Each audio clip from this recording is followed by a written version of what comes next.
ஒரு தடவை சொன்னா புரிஞ்சுக்க மாட்டியா? இவளுக்கு இப்படி சொன்னா புரியாது. தனு உன்கிட்ட நீயா?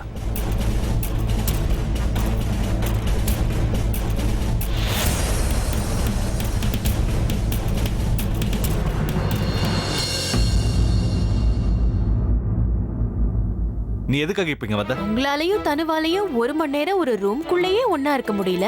அப்புறம் எப்படி வாழ்க்கை பூரா ஒன்னா இருக்க போறீங்க? இதான் சான்ஸ்னு ஓவரா பேசாதன்னு. எங்களுக்குள்ள இருக்கிற இஷ்யூஸ் எங்களால சால்வ் பண்ணிக்க முடியும். நீ உன் வேலையை பாரு. உன்னை எவன் கல்யாணம் பண்ணிப்பான்னு யோசிச்சியா? நான் கல்யாணம் பண்ணிக்கணுங்கிற அவசியமே இல்லையே. உங்க 2 பேருக்கும் கல்யாணம் ஆனாலே என் லைஃப் சார்ட் அவுட் ஆன மாதிரி. இன்ஃபேக்ட் அது எனக்கு டபுள் ட்ரீட் கிடைச்ச மாதிரின்னு சொல்லலாம். அது எப்படி? ரொம்ப சிம்பிள்.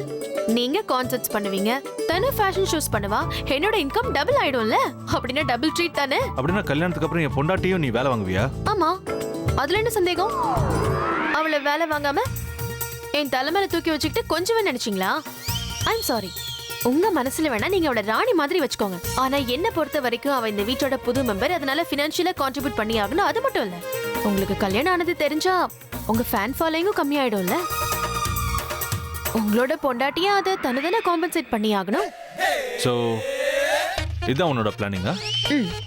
உன் பிளான நீ சொல்லிட்ட, என் பிளானையும் கேக்குறியா? இனிமே நான் கம்போஸ் பண்ணி பாடுற பாட்டெல்லாம் கேவலமா இருக்கும். நீ பணமே கொடுத்து கேட்க சொன்னாலும் எவனும் கேட்க மாட்டான். ஒன்னும் பிரச்சனை இல்ல. நீங்க வேணா உங்க தொண்டையை கெடுத்துக்கிட்டு கேவலமா பாடலாம். ஆனா தனு அவன் முகத்தை கேவலப்படுத்திக்க முடியாதுல்ல. அதனால அவளை வச்சு 3-4 கான்ட்ராக்ட்ஸ் எக்ஸ்ட்ராவா சைன் பண்ணலாம்னு நினைக்கிறேன். அப்ப கரெக்டா பேலன்ஸ் ஆயிடும்ல. அப்பவும் எங்களை விட மாட்டல, தலையில உட்கார்ந்து பேங்குற. ஹாப்பியா உன்னெல்லாம்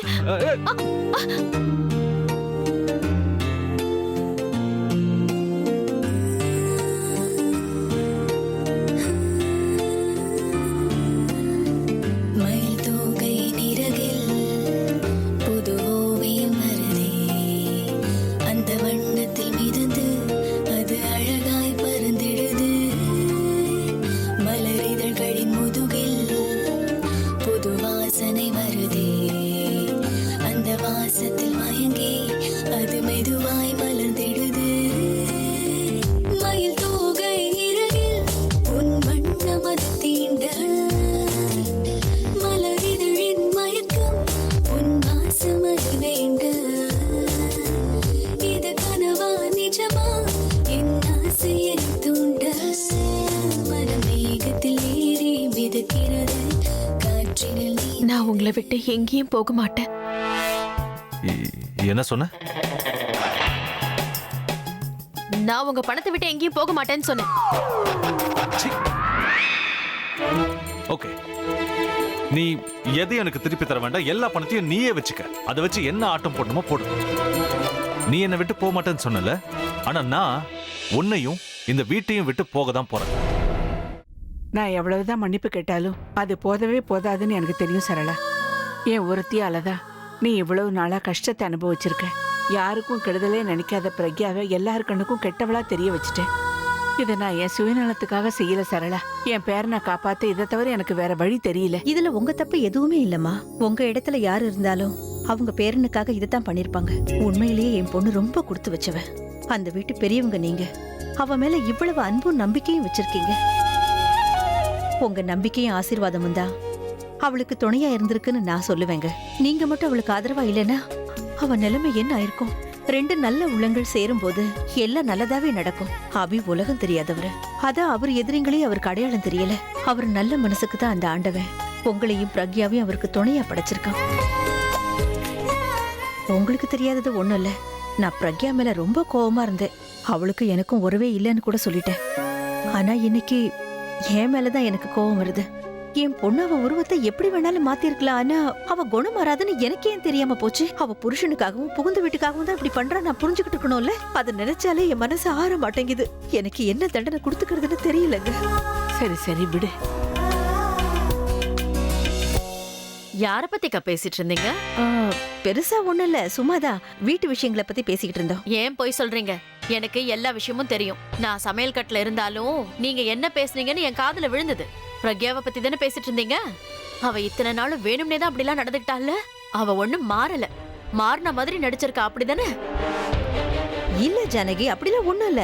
என்கிட்ட சொல்லாம மறைச்சிட்டீங்கல்ல, நான் உங்க மேல கோவமா இருக்கேன்க்கா. ஒண்ணும் இல்ல, நான் தான் சொல்றேன்ல. அப்புறம் எதுக்கு இப்படி பிரச்சனை பண்ற? பாத்தீங்களா பெரியம்மா, இப்ப கூட இத பத்தி நான் கேட்காம இருந்திருந்தேன்னா எனக்கு இந்த விஷயம் தெரிஞ்சிருக்காது. நான் காலாகாலத்துக்கும் பிரக்யா மேல வெறுப்பாவே இருந்திருப்பேன். பாவம் அந்த பொண்ணு தன்னோட புகுந்த வீடு நல்லா இருக்கணும்னு எவ்வளவு கஷ்டப்படுறா. நான் ஒரு முட்டாள், இதெல்லாம் தெரியாம அவளை கரிச்சு கொட்டிக்கிட்டு திட்டி தீர்த்துக்கிட்டு இருக்கேன். இந்த பாவம் எல்லாம் எனக்கு தானே பெரியம்மா. எனக்கு நல்லா புரிஞ்சு போச்சு. என்னதான் நான் உங்க கூடவே இருந்து உங்களை பாத்துக்கிட்டாலும் நீங்க என்ன வேலைக்காரியா தான் நினைக்கிறீங்க. நான் மட்டும் உங்களை அக்காவா நினைச்சா போதாது, நீங்களும் என்ன தங்கச்சியா பாக்கணும். என் மனசு படுற கஷ்டம் உங்களுக்கு எப்படிக்கா தெரியும்? எல்லாம் என்ன சொல்லணும். எத்தனை தடவை சூடுபட்டாலும் எனக்கு புத்தி வர மாட்டேங்குது. இங்கேயே கிடக்குறேன். பேச வேண்டியதெல்லாம் பேசிட்டியா? நான் நேத்து தான் பிரக்யாவை பார்த்து பேசிட்டு வந்தேன். நான் திரும்ப வரும்போது நீ தூங்கிக்கிட்டு இருந்த. காலையில எழுந்திருக்கும் போது காய்கறி வாங்க மார்க்கெட்டுக்கு போயிருந்த. போதும் நிறுத்துங்கக்கா, சாக்கு போக்கெல்லாம் சொல்லாதீங்க. எனக்கு எல்லாம் புரிஞ்சு போச்சு. இதுக்கு மேல எதுவும் பேசாதீங்க. இனிமே நான் இங்க இருக்க மாட்டேன். நான் எங்கேயாவது போறேன்க்கா. நான் எங்கேயாவது கண் காணாத இடத்துக்கு போயிடுவேன். நான் இங்க இருந்து போனாதான் என்னோட அருமை என்னன்னு உங்களுக்கு புரியும். அக்கா அக்கான்னு நம்ம கூடவே இருப்பாளே, அவளை புரிஞ்சுக்காம விட்டுட்டோமேன்னு தவிப்பீங்க. நான் திரும்பி வரவே போறதில்ல, பாத்துக்கங்க. நான் போறேன்க்கா. அவ உண்மையிலே போறா சரளா? ஒரு நிமிஷம், ஏன் வெறும் கையோட போற? உள்ள உன் மூட்டை முடிச்செல்லாம் இருக்குல்ல, அதையும் கையோட எடுத்துட்டு போயிடு. அப்புறம் அதை எடுக்கணும்னு சாக்கு சொல்லிக்கிட்டு திரும்ப இந்த பக்கம் வராத. நான் எதுக்காக போகணும்? எனக்கு இங்க எல்லா உரிமையும் இருக்கு. அந்த அளவுக்கு நான் உழைச்சு கொட்டிருக்கேன். உங்களுக்கு நான் எந்த விதத்திலயும் குறைஞ்சவ கிடையாது. நீங்களா நானு பாத்துடலாம். சரி, இந்த ட்ரே எடுத்துட்டு போ.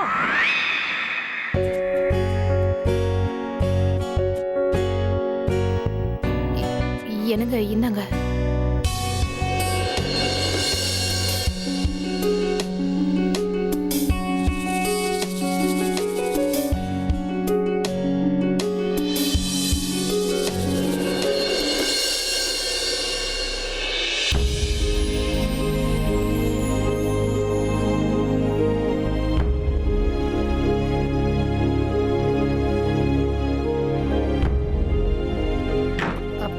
இந்தாங்க.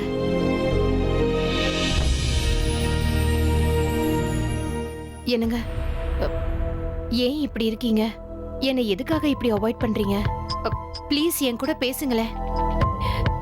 ப்ளீஸ் ப்ளீஸ் என் கூட பேசுங்க. என்ன மன்னிச்சிருங்க. இப்படியே என்கிட்ட நீங்க பேசாம இருந்தீங்கன்னா நான் செத்துருவேன். நான் எப்பவோ செத்துட்ட மைதிலி. என்ன தொடாத. என் மேல நீ அக்கறை காட்ட காட்ட எனக்கு உன் மேல வெறுப்பு அதிகமாகும். நான் உன்னை என் நிழலாட்ட நம்பின, ஆனா நீ எனக்கே துரோகம் பண்ணிட்ட. அதுக்கான தண்டனை தான் இது. நான் எப்படி ஜெயில தனிமையும் வெறுமையையும் அனுபவிச்சனோ, அதே தனிமையும் வெறுமையையும் என் கூட இருந்துகிட்டே நீ அனுபவிக்கணும். பேருக்கு தான் நீ எனக்கு பொண்டாட்டி, ஆனா உனக்கு அந்த உரிமை கிடைக்காது. நான் சொல்றது கேளுங்க. தயவு செஞ்சு என்ன மன்னிச்சிருங்க. நான் தான் தெரியாம தப்பு பண்ணிட்டேன்னு சொல்லிட்டேன்ல, அதுக்கு இவ்வளவு பெரிய தண்டனையா? நீங்க ஜெயிலுக்கு போனது உண்மைதாங்க, ஆனா அதே தண்டனையை நான் இந்த வீட்டுல அனுபவிச்சேங்க. நான் மாறிட்டேங்க. எனக்காக ஒரே ஒரு சந்தர்ப்பம் கொடுத்து பாருங்க. உங்க காலை பிடிச்சு கெஞ்சி கேக்குறேன், என்ன நம்புங்க. இனிமே நான் தப்பே பண்ண மாட்டேன். என்ன மன்னிச்சிருங்க. என் காலை விடு. நீ என்னதான் கதறனாலும் என் மனசு மாறாது. ப்ளீஸ்.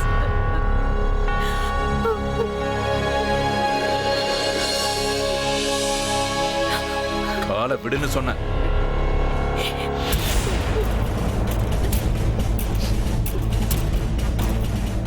உங்க 2 பேருக்கும் நடுவுல நான் வரக்கூடாதுன்னு தெரியும். இருந்தாலும் நான் உங்களை கெஞ்சி கேட்டுக்கிறேன் மாமா. இந்த ஒரு தடவை நீங்க மைதிலி அக்காவை மன்னிக்க கூடாதா மாமா? என்ன பேசுற? ஒரு தடவை இல்ல, எவ்வளவு தடவை இவ்வளவு மன்னிச்சிருக்கேன் தெரியுமா? ஆனா இப்பவே எனக்கு செஞ்ச துரோகத்துக்கு இந்த தண்டனையை அனுபவிச்சுதான் ஆகணும். சில பேர் வாழ்க்கையில மாறவும் மாட்டாங்க, திருந்தவும் மாட்டாங்க. அது அவங்கள சொல்லி தப்பு இல்ல, அவங்க ரத்தத்துல ஊறி போனது. சில பேரோட ரத்தத்திலேயே துரோகம் கலந்திருக்கும். அவங்க என்னைக்கும் துரோகியா தான் இருப்பாங்க. இல்ல மாமா, நீங்க தப்பா புரிஞ்சுக்கிட்டீங்க. நீங்க என்ன சொன்னாலும் மைதிலி அக்கா அப்படியே செய்வாங்க. எனக்காக அவங்கள மன்னிச்சிருங்க ப்ளீஸ். பிரச்சனை ஆகாஷ் உனக்கு செஞ்ச துரோகத்துக்கு அவன் உன்கிட்ட மன்னிப்பு கேட்டா நீ அவனை மன்னிச்சிட்ட. ஒருவேளை ஆகாஷ் திரும்பவும் அதே துரோகத்தை செஞ்சானா நீ அவனை மன்னிப்பியா? நான் மட்டும் மன்னிக்கணும்ல? எனக்கு ப்ளீஸ்ங்க, ப்ளீஸ்.